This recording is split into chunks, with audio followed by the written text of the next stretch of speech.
ಅಧ್ಯಕ್ಷರೇ, ಅವ್ರು ಕೇಳಿರ್ತಕ್ಕಂಥದ್ದು ಈಗ ಒಂದೇನಂತ ಹೇಳಿದ್ರೆ, ಈ 2.5 ವರ್ಷದೊಳಗೆ ನಾವು ತಗೊಂಡಾಗ ಸರ್ಕಾರಿ ಶಾಲೆಯಲ್ಲಿ ಗುಣಮಟ್ಟ, ಟೀಚರ್ ಶಾರ್ಟೇಜು, ಇದ್ರ ಮೇಲೆ ಎಲ್ಲದೂ ಕೂಡ ಇತ್ತು, ಅನ್ವಯ ಆಗ್ತಾ ಇತ್ತು. ಯಾವಾಗ್ಲೂ ಕೂಡ ನಾವು ಟೀಚರ್ಸ್ನ ಪರ್ಮನೆಂಟ್ ಟೀಚರ್ಸ್ ತಗೊಳ್ಳಿಲ್ಲ ಅಂದ್ರೆ ನಾವು ಗೆಸ್ಟ್ ಟೀಚರ್ಸ್ನ ಅನಿವಾರ್ಯವಾಗಿ ತಗೊಳ್ಬೇಕು. ಯಾಕಂದ್ರೆ ಪೈಲಪ್ ಆಗ್ಬಿಟ್ಟಿದೆ ಇಷ್ಟು ವರ್ಷ. ಈ ಸತಿ ಏನ್ ಮಾಡಿದೆ, ಮಾನ್ಯ ಮುಖ್ಯಮಂತ್ರಿಗಳಿಗೂ ಕೂಡ ಮಾತಾಡಿ ಗೆಸ್ಟ್ ಟೀಚರ್ಸ್ ಅನಿವಾರ್ಯವಾಗಿ ಗೆಸ್ಟ್ ಟೀಚರ್ಸ್ ತಗೊಳ್ಬೇಕು. ನಾವು ಗೆಸ್ಟ್ ಟೀಚರ್ಸ್ ಅಲ್ಲೇ ನಾವು ರನ್ ಮಾಡ್ಬೇಕನ್ನೋದು ನಮ್ಮ ಆಸೆ ಅಲ್ಲ. ಒಂದೇ ಸತಿಗೆ ರಿಕ್ರೂಟ್ಮೆಂಟ್ ಮಾಡೋದಕ್ಕೂ ಕೂಡ ಕಷ್ಟ ಆಗ್ತದೆ. ನಾವು ಬಂದ್ಮೇಲೆ ನೀವು 2022ರಲ್ಲಿ ಏನು ನೋಟಿಫಿಕೇಶನ್ ಹೊರಡಿಸಿದ್ರಿ, ನಾವು ಬಂದ್ಮೇಲೆ ಅದು ಸುಪ್ರೀಂ ಕೋರ್ಟ್ ಅಲ್ಲಿ ಒಂದು ಪ್ರಾಬ್ಲಮ್ ಇತ್ತು ಮಾನ್ಯ ಅಧ್ಯಕ್ಷ. ಅದನ್ನೆಲ್ಲದೂ ಕೂಡ ಮಾಡಿ ಈಗ ಸುಮಾರು 13,000 ಟೀಚರ್ಸ್ ನ ರಿಕ್ರೂಟ್ಮೆಂಟ್ ಮಾಡಿದ್ವಿ. ಈ ಹೋದ ವರ್ಷ ಏನ್ ಮಾಡಿದ್ವಿ ಅಂದ್ರೆ, ಈ ವರ್ಷ ಶಾಲೆ ಶುರು ಆಗಕ್ಕಿಂತ ಮುಂಚೆನೆ 51,000 ಗೆಸ್ಟ್ ಟೀಚರ್ಸ್ ನ ತಗೊಂಡ್ವಿ. ಅವರಿಗೆ ಸ್ವಲ್ಪ ಹಣನು ಕೂಡ 2,000 ರೂಪಾಯಿ ಜಾಸ್ತಿ ಮಾಡಿದ್ವಿ. ಅದನ್ನ ಬಜೆಟ್ ಅಲ್ಲೂ ಕೂಡ ನಾವು ಹೇಳ್ಕೊಂಡಿದ್ವಿ. 51,000 ಟೀಚರ್ಸ್ ಶಾಲೆ ಶುರು ಆಗಕ್ಕಿಂತ ಮುಂಚೆನೆ. ಯಾಕೆಂದ್ರೆ ಗುಣಮಟ್ಟ ಕೊಡ್ಬೇಕಂದ್ರೆ ಅಟ್ಲೀಸ್ಟ್ ಯಾರಾದ್ರೂ ಒಬ್ರು ಟೀಚರೇ ಇರ್ಬೇಕು. ಕೆಲವು ಸತಿ ಟೀಚರ್ನೇ ಇರ್ಲಿಲ್ಲ. ಮುಂಚೆ ಕಂತಲ್ಲಿ ಮಾಡೋರು 15-20,000 ಟೀಚರ್ಸ್, ಅದಾದ್ಮೇಲೆ 20,000. ಅದಕ್ಕೆ ಟೀಚರ್ಸ್ ನ ನಾನು ಕೂಡ ಈಗ ನಿಮ್ಮ ಹತ್ರ ಮಾತಾಡ್ತಿದ್ದಂಗೆನೆ ಮೊನ್ನೆ 7ನೇ ತಾರೀಕು TET ಆಯ್ತು.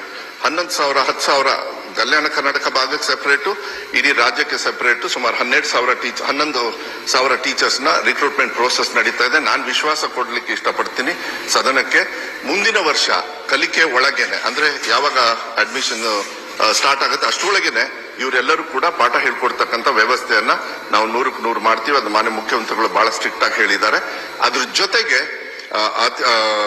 ಅನುದಾನಿತ ಶಾಲೆಯಲ್ಲೂ ಕೂಡ ತೊಂದರೆ ಇದೆ. ಅನುದಾನಿತ ಶಾಲೆಯಲ್ಲೂ ಕೂಡ ಸುಮಾರು 5,900 ಟೀಚರ್ಸ್ ನ ಅವರಿಗೂ ಕೂಡ 2015ರಿಂದ ಆ ಪ್ರಕ್ರಿಯೆಯನ್ನು ಕೂಡ ನಾವು ಶುರು ಮಾಡ್ತಾ ಇದೀವಿ. ಮಾನ್ಯ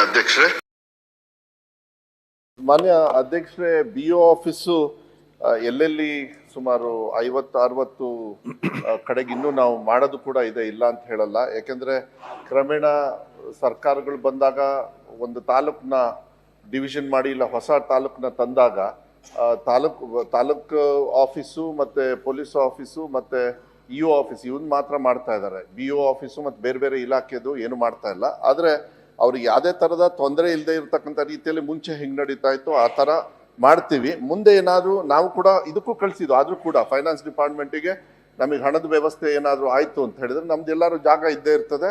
ಅಲ್ಲಿ BO ಆಫೀಸ್ನ ಕಳ್ಸೋದಕ್ಕೆ ನಾನು ಮಾನ್ಯ ಮುಖ್ಯಮಂತ್ರಿಗಳಿಗೂ ಕೂಡ, ಯಾಕಂದ್ರೆ ಆರ್ಥಿಕ ಇಲಾಖೆ ಅವ್ರ ಹತ್ರನೇ ಇರೋದ್ರಿಂದ ಅವ್ರಿಗೂ ಕೂಡ ಮನವಿ ಮಾಡಿದ್ದೀನಿ. ಎಲ್ಲೆಲ್ಲಿ ಜರೂರಿ ಅವಶ್ಯಕತೆ ಇದೆ ಅಲ್ಲಾದ್ರೂ ಫಸ್ಟ್ ಕೊಡಿ ಅಂತಕ್ಕಂಥದ್ದು ಕೆಲವು ಮನವಿಯನ್ನು ಕೂಡ ಮಾಡಿ ಆದಷ್ಟು ಬೇಗ ಅದನ್ನ ನಾವು ಮಾಡ್ತಕ್ಕಂಥದ್ದು. ಈಗ ಇಂಗ್ಲಿಷ್ ಟೀಚರ್ಸ್ ನೀವು ಹೇಳ್ತಕ್ಕಂಥದ್ದು ಹೋದ್ಸತಿ ನಾನು ಬೈಲಿಂಗ್ವಿಲ್ ಅಂತ ಹೇಳಿ ನಾವು ಸ್ಟಾರ್ಟ್ ಮಾಡಿದ್ವಿ. ಮಾನ್ಯ ಅಧ್ಯಕ್ಷರೇ, ಸದನದಿಂದ ಒಂದು ನಾನು ಹೇಳಲಿಕ್ಕೆ ಇಷ್ಟಪಡ್ತೀನಿ. ಯಾಕೆಂದ್ರೆ ಹೊರಗಡೆ ಮಾಧ್ಯಮದಲ್ಲಿ ಕೂಡ ನೀವು ನೋಡ್ತಾ ಇದ್ದೀರಿ, ಚರ್ಚೆಯಲ್ಲಿ ನಾವು ಮುಂದಿನ ದಿನಗಳಲ್ಲಿ ಅದು ಮಾಡಬೇಕಾಗತ್ತೆ. ಸದನದಿಂದ ನಾನು ಒಂದು ಮಾತನ್ನ ಹೇಳಲಿಕ್ಕೆ ಇಷ್ಟಪಡ್ತೀವಿ. ಯಾವುದೇ ಕಾರಣಕ್ಕೂ ಒಂದು ಶಾಲೆನೂ, ಸರ್ಕಾರಿ ಶಾಲೆ ಬರೀ ಕನ್ನಡ ಅಲ್ಲ, ಯಾವುದೇ ಸರ್ಕಾರಿ ಶಾಲೆನ ನಮ್ಮ ಸರ್ಕಾರದಿಂದ ನಾವು ಕ್ಲೋಸ್ ಮಾಡೋದಿಲ್ಲ ವಾಲಂಟಿಯರ್ ಆಗಿ. ಅದನ್ನ ಒಂದು ಹೇಳ್ಬೇಕಾಗತ್ತೆ. ಯಾಕೆಂದ್ರೆ ಅದು ಹೊರಗಡೆಗೆ ಬಹಳ ಮಾಧ್ಯಮದಲ್ಲಿ ಬೇರೆ ರೀತಿಯಲ್ಲಿ ಬರ್ತಾ ಇದೆ. ಆಮೇಲೆ ಅವರಿಗೆ ಏನು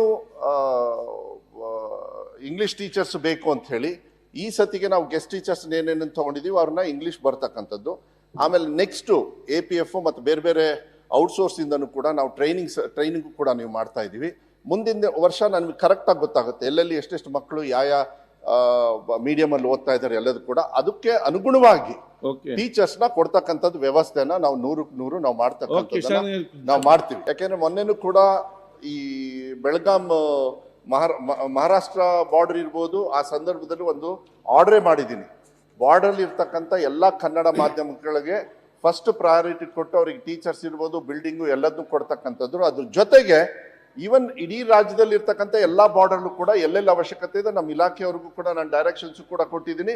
ಕಂಪಲ್ಸರಿ ಯಾವುದೇ ಕಾರಣಕ್ಕೂ ನೀವು ಕನ್ನಡ ಒಬ್ಬ ಮಕ್ಕಳು ಇದ್ರೂ ಕೂಡ ಒಂದು ಟೀಚರು ಮತ್ತೆ ಅಲ್ಲಿ ಮಿಡ್ ಡೇ ಮೀಲ್ಸ್ ಇರ್ಬೋದು ಎಲ್ಲದೂ ಕೂಡ ಸುಸರ್ಜಿತವಾಗಿ ಮಾಡ್ತಕ್ಕಂಥ ಜವಾಬ್ದಾರಿಯನ್ನು ತಗೊಳ್ತೀವಿ. ವೈಯಕ್ತಿಕವಾಗಿ ಯಾವುದೇ ಸದಸ್ಯರು ಕೂಡ ನನಗೆ ಕೊಟ್ಟಾಗ ಅದನ್ನ ಯಾವುದೇ ತರದ ತೊಂದರೆ ಇಲ್ಲದೆ ಇರತಕ್ಕಂಥದ್ದಲ್ಲಿ ಕನ್ನಡ ಶಾಲೆಯನ್ನ, ಮಾಧ್ಯಮವನ್ನ, ಭಾಷೆಯನ್ನ ಉಳಿಸ್ತಕ್ಕಂಥ ಕೆಲಸ ನನ್ನ ಇಲಾಖೆಯಲ್ಲಿ ನಾವು 100ಕ್ಕೆ 100 ಮಾಡೇ ಮಾಡ್ತೀವಿ ಅನ್ನೋದ ವಿಶ್ವಾಸವನ್ನು ಕೊಡ್ಲಿಕ್ಕೆ ಇಷ್ಟಪಡ್ತೀವಿ.